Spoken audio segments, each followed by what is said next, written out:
The purpose of this video is to give us a framework for exercising with discomfort.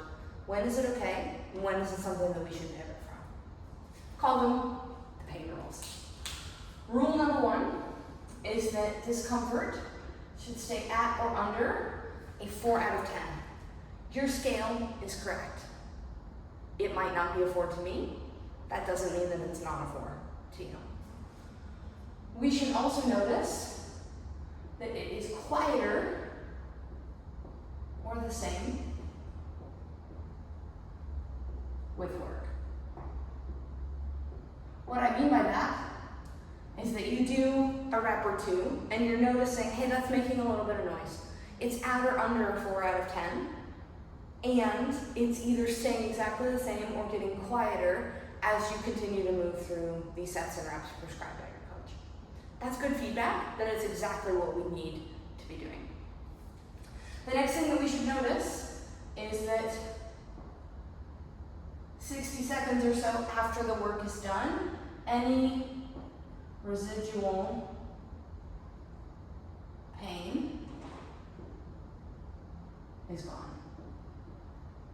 Or back to baseline, rather. What I mean by this is that we don't finish our set and then notice, oh wow, that's talking quite a bit louder now. When we stop, it should relatively stop as well. The last thing that is difficult to see in the moment is that roughly 48 hours later, if we've created some residual irritation, which is important because we know that irritation is necessary to drive an adaptation, meaning if nothing changes, nothing changes. But 48 hours later, we should be back to baseline, right? Notice I don't say 0, because maybe your baseline is a 1 out of 10 or a 2 out of 10. If exercise creates some irritation that makes that go a little higher, again, still under that 4 out of 10, right? 48 hours later, we should feel like we're back to that baseline 1 or 2. Okay, so 4 out of 10 or less, quieter or the same with the work. 60 seconds after your set, residual pain is gone. And 48 hours later, we're back to baseline. So what happens if I am working and I am noticing I am not within the rules? One of these is not true. What are the levers that I can pull? The first lever, and my favorite lever to pull, is tempo, meaning how quickly or how slowly am I performing the lift or the exercise, right?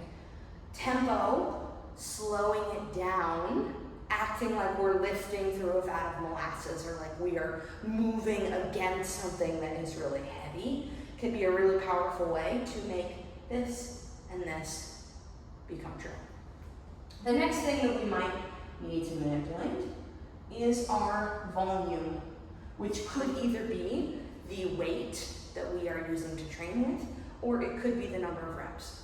We might notice, for example, if you're dealing with chronic pain, that over a certain rep threshold, it starts to become really uncomfortable. That's called a symptom barrier, and we want to respect that.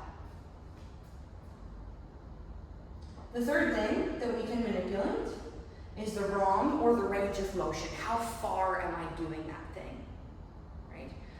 Perhaps we're noticing, if we're training a pull-up, that at the top half of the pull-up, it's feeling really, really, really uncomfortable. Maybe I am training the bottom half, and maybe I'm adding a little eccentric or a pause right at the point that's a little bit meaty, right? Maybe I'm doing a box squat instead of a full squat to depth. There are lots of ways that we can manipulate this. If you have questions about it, feel free to reach out in the comments or to the coach that you're working with. And then the fourth thing that we can manipulate, if we have pulled all of these levers and we're still not within the rules, we might need to change the movement entirely or move on from that movement pattern for the day. Why this is important is that pain is really scary, and navigating it can feel really difficult when we're dealing with something meaty, right?